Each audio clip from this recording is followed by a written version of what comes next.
আজকের এই ভিডিওতে আমি আপনাদের যে বিষয়টি নিয়ে আলোচনা করবো সেটি হলো আপনি কিভাবে আপনার ল্যান্ডিং পেজের কোয়ালিটি স্কোরটা চেক করবেন। ওকে, মানে আপনি যে গুগল অ্যাডস এর জন্য কাজ করবেন, যে আপনার যে ক্লায়েন্টের জন্য তার ল্যান্ডিং পেজের কোয়ালিটি স্কোরে কি কোন কোন বিষয়গুলো যদি অ্যাড থাকে তাহলে তার সিপিসি কমবে এবং সে কম খরচে লিড আনতে পারে। তো সেই বিষয়গুলো নিয়ে আজকের এই ভিডিওতে আলোচনা করবো। তো প্রথমত আপনাদের যে বিষয়টা দেখতে হবে যে একটা ল্যান্ডিং পেজের কোয়ালিটি স্কোর ঠিক করার জন্য আসলে কোন বিষয়গুলো খুবই গুরুত্বপূর্ণ। তো প্রথমত একটা বিষয় গুরুত্বপূর্ণ হলো স্পিড। স্পিড আপনাকে এখানে 2 সেকেন্ডের মানে সর্বোচ্চ 3 সেকেন্ডের ভিতরে আপনাকে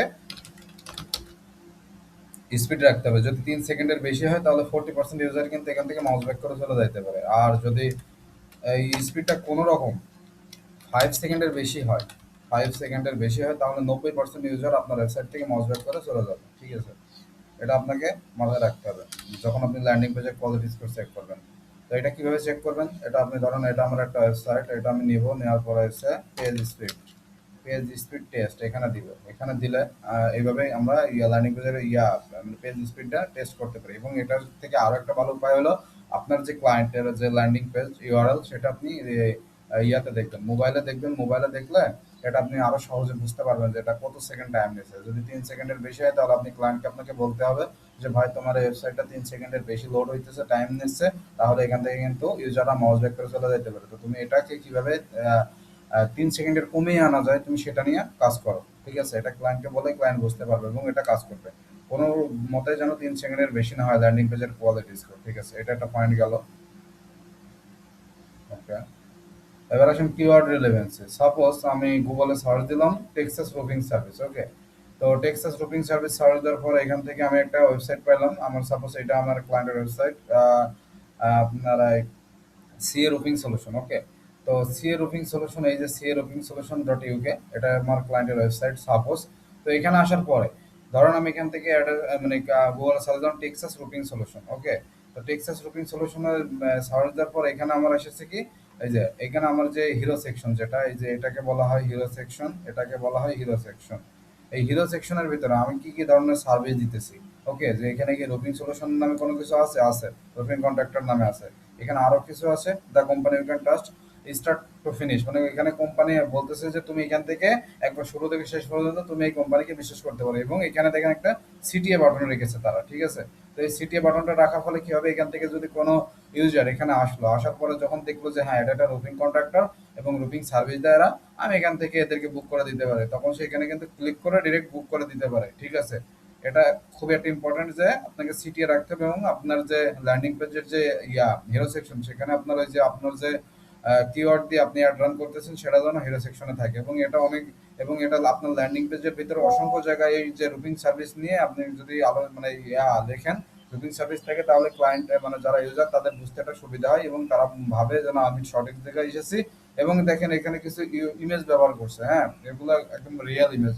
তো এই রিয়েল ইমেজ ব্যবহার করলে এটা ক্লায়েন্টরা বুঝতে পারে যে আসলে আমার এই ধরনের প্রবলেম, আমি ঠিক জায়গায় আসছি, তো আমি এখান থেকে আমার আপনার করতে পারে, আমার এই সার্ভিসটা বুক করতে পারি। ঠিক আছে, এই যে এখান থেকে আসার পরে ক্লায়েন্টরা এখানে মানে কাস্টমাররা এখানে আসা আপনার সার্ভিসটা করা লিড ফর্ম সাবমিট করে দিলে আপনার কিন্তু একটা লিড পেয়ে গেলেন।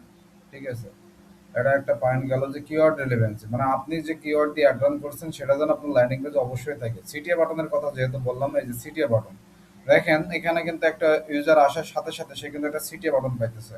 ওকে, দেন এখানে যদি আমি আরো কিছু ল্যান্ডিং পেজে যাই, সার্ভিসের ল্যান্ডিং এর নিউ রুফস আছে, এখানে ফিল্ড রুফস আছে এবং রুফ রিপেয়ার্স। আমি সাপোজ রুফ রিপেয়ার্সে গেলাম, রুফ রিপেয়ার্সে যাওয়ার পর দেখেন এখানে একটা জিনিস দেখেন যে রুফ রিপেয়ার্স আমি যখন ক্লিক করতেছি তখন কিন্তু এখানে নিয়ে এসেছে ফিট রুফসে। ওকে, ফিট রুফস আমি যখন ক্লিক করলাম তখন roofing solution for every need roof repair, এটা কিন্তু একটা ব্যাড ইফেক্ট, কারণ আমি চাইতেছি আপনার রুফ রিপেয়ার্স কিন্তু নিয়ে চলে যাচ্ছে কোথায়, এলিট রুফস। এটা কিন্তু একটা ব্যাক মানে ক্লায়েন্ট কাস্টমারের জন্য একটা ব্যাড ইফেক্ট পড়বে, কাস্টমার এটাকে ইউজার এক্সপিরিয়েন্স মানে কাস্টমারের ব্যাড ইউজার এক্সপিরিয়েন্স হবে। ওকে, তো আপনাকে এটা যে জিনিসটা করতে হবে, আপনি যে ল্যান্ডিং পেজের জন্য মানে আপনার কাস্টমার ক্লিক করবে, কাস্টমার জন্য ঠিক ওই ল্যান্ডিং পেজে যায়। ঠিক আছে, অ্যান্ড যে প্রত্যেকটা সার্ভিস বিজনেসের জন্য আলাদা আলাদা ল্যান্ডিং পেজ, এটা অবশ্যই আমাদের জন্য দরকার। তো ক্লায়েন্টকে বলতে হবে যে প্রত্যেকটা সার্ভিসের জন্য তো তুমি আলাদা আলাদা ল্যান্ডিং পেজ যাও, তাহলে তোমার এই যে অ্যাডের ইয়েটা ভালো হয়, মানে অ্যাডের ইউজার এক্সপিরিয়েন্সটা ভালো হয়, ইউজারদের আমি যেখানে মানে ল্যান্ড করাতে চাই সেখানে আমি ল্যান্ড করাইতে পারি। তো এই গেল সিটিএ বাটনের কাজ, যে যে সিটিএ বাটন আপনাকে এমন, সিটিএ বাটনগুলো আপনাকে এমন ভাবে রাখতে হবে যেন আপনার কাস্টমার খুব সহজেই আপনাকে বুক করতে পারে, আপনার সার্ভিসটা কিনতে পারে, ঠিক আছে, বাই করতে পারে খুব সহজেই।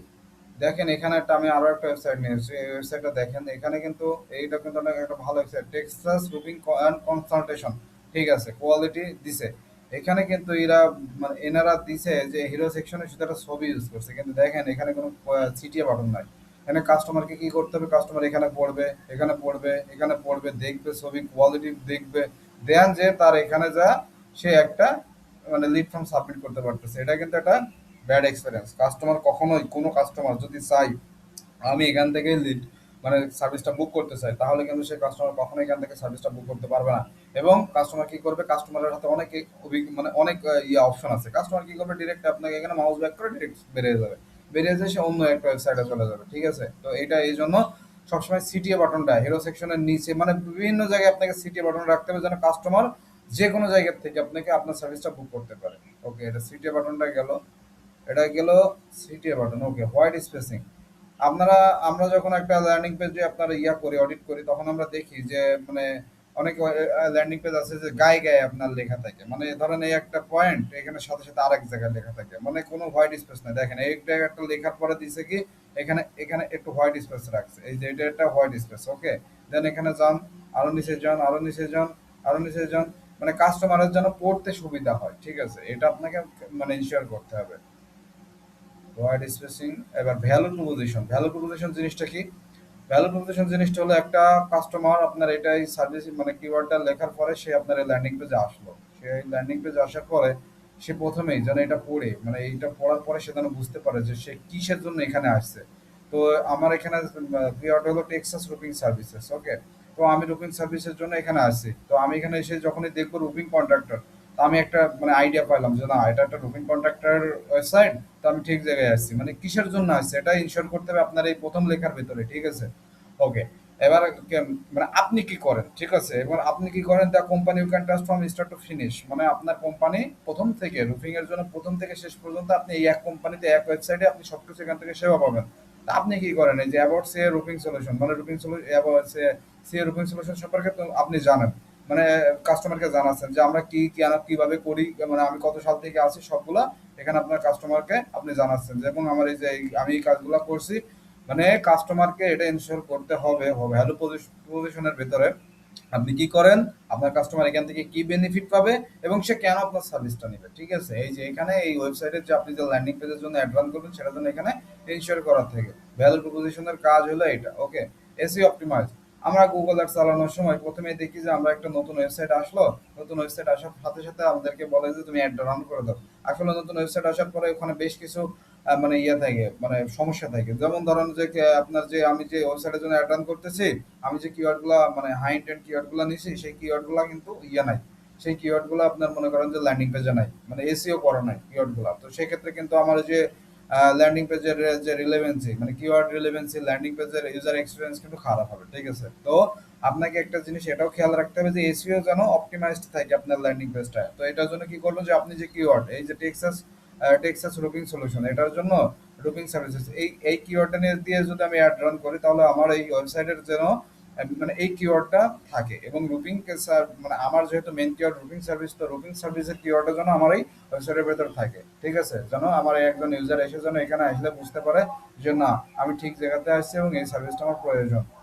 এটা হইতেছে আপনাকে এটা ইনশিওর করতে হবে। এবং mobile friendly, most of the customer কি করে, মোস্ট অফ দ্য কাস্টমার কিন্তু আসে আপনার ইয়া করতে, মোস্ট অফ দ্য কাস্টমার কিন্তু আসে মোবাইল থেকে, ঠিক আছে। তো মোবাইল থেকে আসার ফলে যদি আপনি, আমি কিন্তু এটা দেখতেছি ইয়ার থেকে মানে ল্যাপটপ থেকে, তো এর যদি আপনার, আমি এটা দেখতেছি ল্যাপটপ থেকে, তো আমি এখানে বুঝতে পারবো না আসলে যে এই ওয়েবসাইটটা মোবাইল ফ্রেন্ডলি কিনা, ঠিক আছে। তো এটা চেক করার জন্য আপনাকে যে কাজটা করতে হবে, এটা চেক করার জন্য বেশ কিছু এক্সটেনশন আছে, এক্সটেনশন আপনি ইউজ করতে পারেন, অথবা আপনি যে কাজটা করতে পারেন এটা চেক করার জন্য আপনি এই যে ওয়েবসাইট এই যে ইয়া আপনার এই যে এ ধরনের কিছু এক্সটেনশন থেকে, যে এক্সটেনশন থেকে আপনাকে দেখতে হবে যে আপনি যে ওয়েবসাইটটা আপনার ওয়েবসাইটটা ভেঙে যাইতেছে কিনা, মানে এই যে ইমেজগুলো ভেঙে যাচ্ছে কিনা, মানে সাইডে চলে যাচ্ছে কিনা, কিংবা লেখাগুলো সাইডে চলে যাচ্ছে কিনা, এটা আপনাকে দেখতে হবে, মোবাইল থেকে দেখতে হবে যে আসলে এই ইমেজগুলা ঠিকঠাক মতন কাজ করতেছে কিনা। তো এখানে দেখেন আমি এই যে হোমে গেলাম, হোমে যাওয়ার পরে সিএ রুটিং সলিউশন এটা দেখতেছি, হ্যাঁ ঠিক আছে মোবাইল ফ্রেন্ডলি, ওকে। কারণ most of the user mobile থেকে আপনার কিন্তু ওয়েবসাইটে আসবে এবং তারা ওয়েবসাইট থেকে বাই করবে, এই মোবাইল থেকেই বাই করবে ওয়েবসাইটে এসে। তো এটা আপনাকে ইনশিওর করতে হবে যে আপনি মোবাইল ফ্রেন্ডলি আপনার ওয়েবসাইটটা। এটা আপনি চাইলে আপনার মোবাইল থেকে ওটা দেখতে পারেন অথবা এক্সটেনশন করেও দেখতে পারেন। ঠিক আছে, সবাইকে ধন্যবাদ আমার ভিডিওটি দেখার জন্য। এরকম আরো ভিডিও পেতে আমার চ্যানেলটা লাইক করুন এবং চ্যানেলটা সাবস্ক্রাইব করে রাখতে পারেন, এবং আমি গুগল রিলেটেড নতুন নতুন ভিডিও প্রতিনিয়ত